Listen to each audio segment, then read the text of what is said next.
did the best we could under 8 or 9 weeks. That's what we had to prepare for the fight. For the first Montreal. For the first Montreal against Right. Chuck Liddell. After that, we had more time, and UDL was already restructured with the new gym ownership, and the team was getting stronger. And Shogun invested a lot in building even a better structure there. He did an official-sized UFC octagon in the gym, properly done. So he had the perfect, proper structure to train there, which he wouldn't have to do the Chuck Liddell fight. Also, like he said, and you mentioned, obviously there's nothing better for him to than staying nearby the family, feeling comfortable, and having his routine Right. in a way that doesn't stress the fighter. One thing that I have been learning through my years as a manager is that the psychological aspect is very important. The emotional aspect is very important. And nowadays, ever since the first Machida fight, he has the perfect conditions to train in Curitiba and UDL. Even though my family lives in São Paulo, I'm in Curitiba all the time now. We have our team there. So training for Chuck Liddell in São Paulo was great. Was something that we did. Worked out very well, but was something out of a rush that we had to do then. Now we don't have to do that. So it's only natural that he trains in UDL, where we are all every day working and training. And ironic, I guess just because he comes in leaner doesn't mean he's in better shape anyway, because from what I'm hearing, I guess when they tested his heartbeat in L.A. before the UFC 104 fight, they said they had never seen a resting heartbeat that low. 42 or something for a light heavyweight. It's crazy. Yeah, that's what I'm saying. I mean, he was perfectly ready. I mean, 104, he fought 5 rounds against Machida, and he fought. I mean, he ended up the fight ready to fight 3 more if he needed. So I mean, it's look at like Shogun always says. I mean, look at Fedor. Fedor Emelianenko. He is not the most lean or in shape guy, and he is, always or almost always ready and beating up everybody. So those things, they're very relative. Each guy has a different type of body. Each guy has a different genetics. So I mean, it's not a bodybuilding contest, it's a fight. Does he miss the entrances at Pride where they would announce everybody's name? The crazy lady that was screaming, and they'd all stand on stage, and then they'd go back to the dressing room. Sente falta da apresentação no Pride no começo do evento, quando apresentavam todos os lutadores e a mulher gritando os nomes e aquela coisa toda, e depois voltava pro vestiário antes de começar as lutas? Sente falta disso? Não, na verdade era uma coisa que eu gostava muito, uma coisa que eu achava legal, mas hoje eu estou adaptado ao UFC, né? E não sinto falta disso, não. Estou adaptado totalmente ao UFC hoje. No, that was something that I liked a lot. That was really nice, but I don't really miss it because nowadays I'm completely adapted to the UFC, and I mean, it was good back then, but it's not something that I miss. I mean, there's no difference. Yeah. When Shogun meets people here in the States, I've seen before their reactions around you. They're completely starstruck. Are there any athletes or any actors or anything that if you were to meet them, you would feel that same way? Ele vê que aqui nos Estados Unidos, quando as pessoas te encontram, as pessoas ficam tipo em êxtase, assim, vendo uma estrela, assim, né? Ficam totalmente fascinadas com você. Tem alguém que, se você encontrasse algum esportista, músico, sei lá, que você admira, que se você encontrasse, você ficaria assim? Tem várias pessoas que eu admiro, que eu sou fã, assim. Bee Gees é uma banda que eu gosto bastante. Agora não vem na minha cabeça, mas tem várias pessoas que eu acho legal, assim, que eu sou fã também, assim. Com certeza, várias estrelas que eu admiro bastante também. Aside from us, of course. Sem ser eles, é lógico, né? No, actually, yeah, there's a lot of guys, a lot of artists or sports guys, whatever, that I admire a lot and that I would be very happy and very touched in meeting, like maybe the Bee Gees, and it's a band that I like a lot, and some others. But right now, nothing is coming to my head. No names are coming to my head. But obviously, there would be a lot of guys that I would feel the same way. All right, Juan from California. Let's make it a quick one. Juan, what you got? Quick one. Come on, guys. I've been waiting for an hour. Well, we're pressed on time, man. You're not the only one. All right, Shogun. Hi, how you doing? My heart's pounding, man. My hear's pounding. Tá com o coração acelerado. Thank you very much.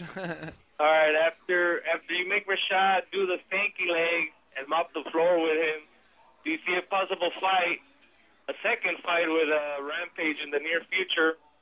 And how do you think the second fight would go this time around, since you guys are two complete different fighters since last time? Depois de lutar com o Rashad e ganhar do Rashad, você vê uma luta com o Rampage no futuro como uma possibilidade? Como você acha que essa luta se desenrolaria, já que vocês hoje são dois lutadores completamente diferentes? Bem, na verdade, eu nem penso em luta depois do Rashad. Eu penso no Rashad só. Até porque também não está confirmado ainda, mas eu acho que vai ser o Rashad mesmo. E eu só penso no meu próximo adversário, seja qual for, né? Mas se for analisar, eu acho que o Rampage seria uma luta boa, porque o Rampage é um cara que anda pra frente, eu também. Então, seria uma luta que o público gosta de ver, que é a trocação, né? Well, actually, I'm not thinking on anything else past Rashad. I'm only thinking on my next fight, if it's Rashad, because it's not confirmed yet, but I think it will be. Regardless, I'm only thinking on that fight, and I cannot think on the future. But if I am to fight Rampage again one day, I think it's going to be a great fight, because we are two fighters that always pressure the fight and fight forward. So it's the kind of fights that the fans love to see, with a lot of striking and exchanges and all that. There you go. All right. Just one last thing. A co-worker of mine does not like you, and we always fight about who's the better light heavyweight. He likes Renato Sobral because, he beat you back in 2003. But can you tell Julio Rodriguez who the number one is? Um amigo dele do trabalho não gosta de você, eles sempre discutem sobre quem são os melhores light heavyweights, e ele gosta do Babalu, porque o Babalu ganhou de você em 2003, etc, etc. O que você pode dizer para esse cara que não gosta de você, e etc e tal? Posso dizer que ninguém é obrigado a gostar de ninguém, né? Se ele não gosta de mim, eu acho que deve ter os motivos dele, né? Mas eu não tenho que fazer nada, né? Fazer o que eu vou falar. Well, actually, what can I say to someone that dislikes me? I mean, I cannot say anything. Everyone is entitled to like whomever they want, and what will I do? I cannot really say anything. I cannot do anything. I mean, whatever. All right, Juan, thanks for the call. Let's move on to Daniel from Canada. What's up, Daniel? Daniel, you there? Yep. Hey, I just want to say, first of all, I'm a big fan of yours, and my favorite fighter, so congratulations. Thank you. On, congratulations on the KO of the Thanks. year and all the other MMA success you've had. And I was just wondering, out of all your fights and all your victories and knockouts, is there any fight or knockout in particular that is like your favorite, like one that you like to watch the most, or anything like that? Tem algum nocaute, alguma vitória sua, algum nocaute que seja o favorito, que ele acompanha a tua carreira há muito tempo? Como assim? Que você se lembre com mais lembrança, mais favorito, que você mais gostou, tipo, que é mais importante pra você, assim, de todos os seus nocautes. Eu aponto toda luta minha como uma luta da minha vida e como uma luta importante, desde quando eu estarei até agora, porque se eu não tivesse me dado bem no começo, eu não chegaria onde eu cheguei. Então, se eu não lutasse bem com o Lidel, eu não ia ter um cinturão. Então, eu aponto todas as lutas como lutas importantes da minha carreira. Well, actually, I like to point every fight in my career and all the fights, all the wins in my career as very important and the most important ones of my career, because one thing leads to the other. Ever since I began, up until now, because if I hadn't done well on when I began, I wouldn't move on and go to the bigger shows. If I hadn't knocked out Chuck Liddell, I wouldn't fight for the belt, and one thing leads to the other. So I like to point all of them as very important, very special. All right. Well, thank you very much for the call, Daniel. Thanks. All right. Thank you.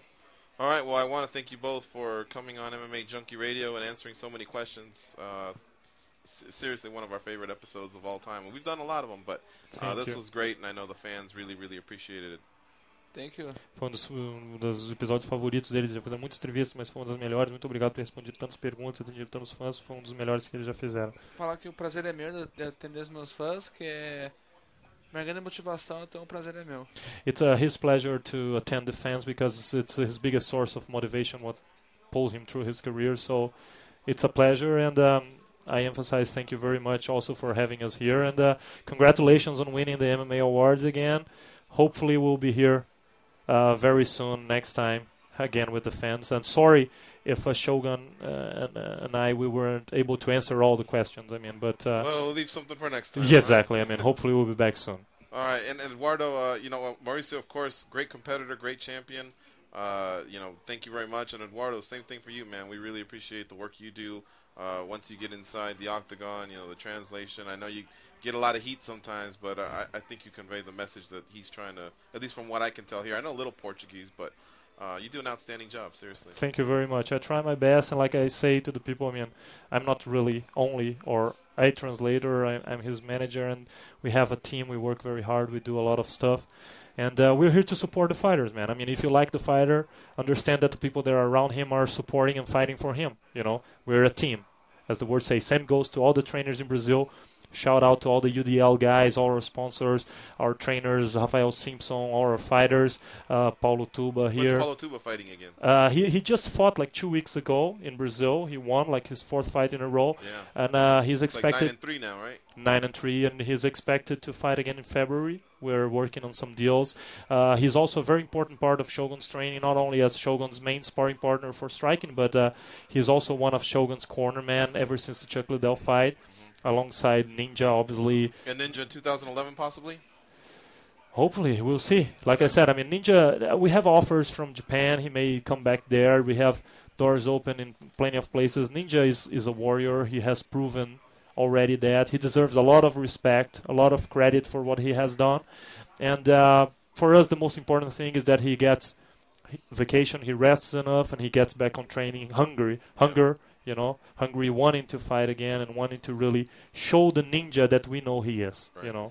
That's the most important thing. So shout out to all the fans and to all the friends of UDL in Brazil, our trainers and fighters, and hopefully 2011 will be a great year for our team. All right, guys. Again, thank you for the time. Muito obrigado. Thank Thank you. you. All right, we're going to take